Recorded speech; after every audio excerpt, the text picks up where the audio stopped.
So what is consciousness? What is consciousness? Well, consciousness is a very difficult thing to define. The consciousness is the ground of being, therefore it is the one and the original. The chicken and the egg question, however, is very important. For example, how does this one consciousness become a subject-object split experience? What is consciousness? Where does it come from? What is consciousness? People have been trying to explain consciousness and try to figure out what exactly it is, what it means for us as human beings, why we even have it.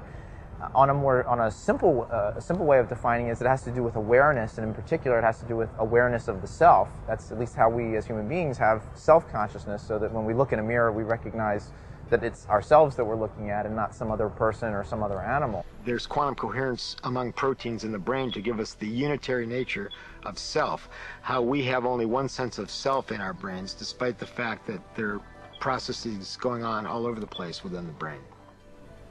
Well, I mean, I'm going to give you an answer that you're not going to be happy with. And I'm not happy with it either. I just don't know what more to say about it at the moment.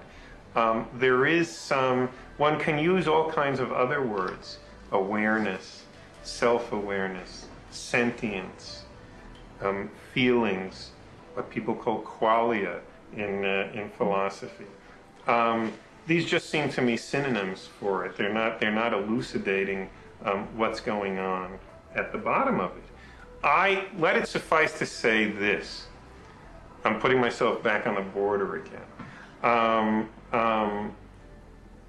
The phenomenon of consciousness seems to me one of the points at which the collision between the scientific worldview and various anti-scientific worldviews are going to be the most acute. And it's exactly for this reason that I think it's an enormously important phenomenon to think about. What is consciousness? Yeah. Well, I define consciousness according to Penrose's view. It's a particular type of self-collapse of the wave function. Now, as you know, things can be in superposition of multiple possible states or locations. That's quantum superposition, and that's the natural state in the quantum world. Now, we don't see that in our classical world. Why not? Well, one explanation is that conscious observation causes collapse. That's the Copenhagen interpretation. Another is that every superposition branches off and forms a new universe, the multiple worlds hypothesis. Another is that interaction of superposition with the environment causes decoherence. And the fourth possibility is that superpositions grow until they meet some kind of natural threshold inherent in nature, which causes them to convert from the quantum superposition state to the classical state. There's several types of these theories which are called objective reduction, an objective threshold for quantum state reduction. One is if the system grows too large, that's the Girardi-Rimini-Weber GRW theory. Another is Roger Penrose's idea that, well, first he starts with the question, what is superposition? And he says it's a separation in fundamental reality at the most basic level. So much like the multiple worlds view, the universe separates and begins to separate, but that these separations, or bubbles, if you will, in reality, at the most basic level, are unstable, and after a while will collapse to one or the other.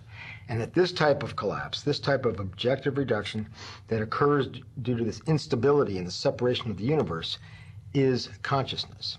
And it can only happen in very special circumstances, because you need a system that's isolated from the environment, so it has to be protected, so it doesn't decohere, and it has to be large enough to reach this threshold. The threshold is given by, it's inversely related to the size of the superposition.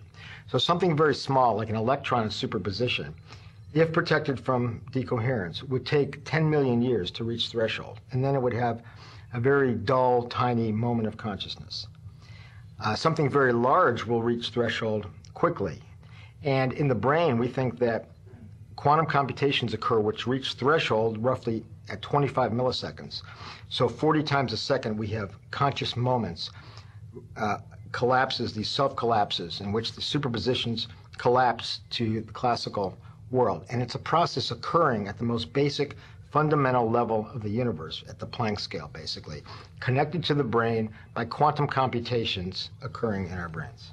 What is your simple definition of consciousness? What is a simple definition of consciousness?